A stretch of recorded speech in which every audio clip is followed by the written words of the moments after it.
Well, you've obviously done a number of things that have caught the eye, but the one that really obviously caught my eye and a lot of other people's eye a couple of years ago was that pole you got in Brazil. And people forget, it wasn't just that he put one great lap together. I think it was two consecutive laps where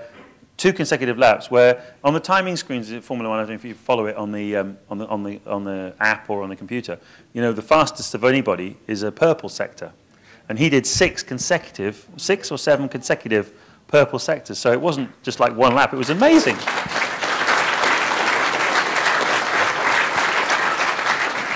That was simply, we stay in a Hyatt hotel in that race, and the breakfast was amazing in the morning.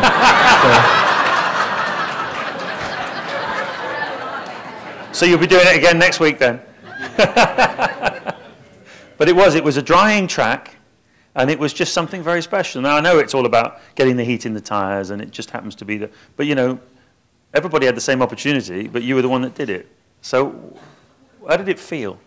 It felt amazing. I couldn't believe when my engineer told me that was pole position. It was kind of scary to me. I wouldn't believe him and said, like, come on, don't bother me around here. And he was, no, I'm serious. And it just felt good, you know. I got into a nice rhythm, and it's all about tire temperatures, I'm afraid, though, in that case, because it was a drying track. We started Q3 on intermediates, quickly went to slick tires, and it was all about getting the tires switched on. And I think that is something my driving style likes, you know. I can be quite aggressive, slip the car, slip the tires, have some drifts, and that's sometimes what I like doing. And in that case, it worked perfectly for me. The engineer obviously had a trick as well with doing some really good tire pressures, and then, yeah, it all came towards us, really.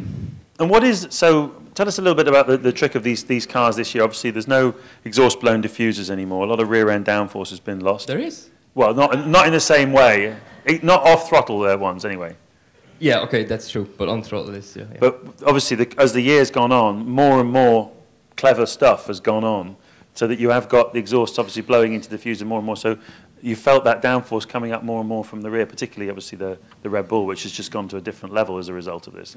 Yeah, we were, I mean, as Sahara Force India, we introduced the blown diffuser in the 5th Grand Prix when we came back to Europe in Barcelona, and you could feel right away, like the year before, you know, just blowing those hot exhaust gases to that point in the bottom of the floor there gives you just so much benefit, so much downforce, especially, you know, exit of slow speed corners when you nail the throttle, it's just sticking in, and it's a nice feeling, and definitely that made the car faster. Yeah, they're amazing things, and as I say, we've got Dominic Harlow coming along later on, so we can talk with him a little bit about some of the technical stuff. Now, this audience... Dom Harlow? Yeah. Who used to work at Sahara Force India last year. So yep. Williams now. Yeah. Oh, tell him my best regards. I will. You might see him on the way out.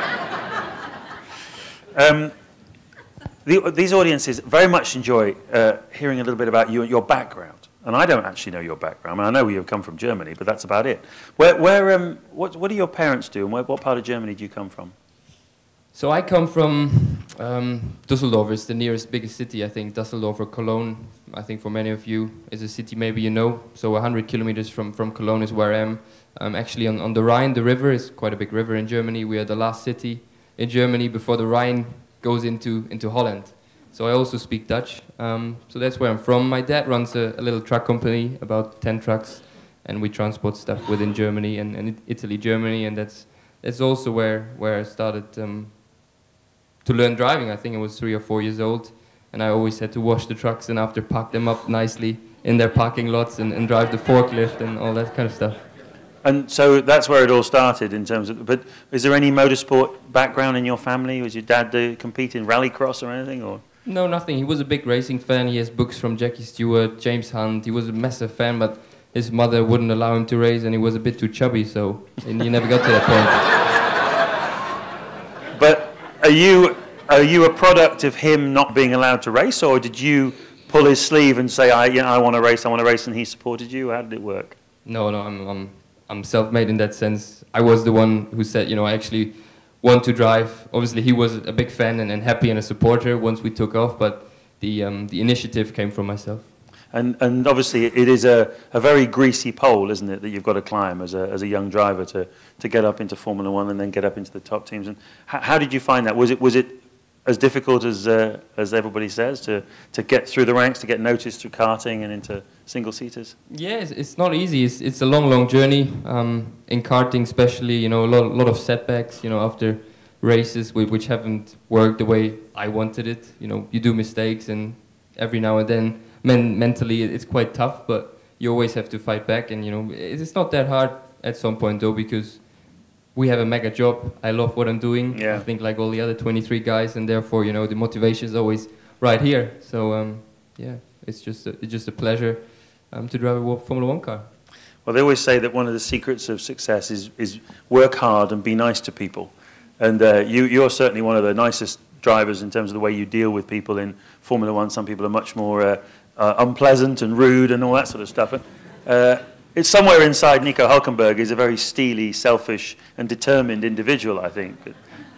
I think you have to be. You know, in Formula One, everybody, of course, in the car, once the visor goes down, you have to be selfish and only think about yourself. And, you know, you need to beat your teammate and the other guys.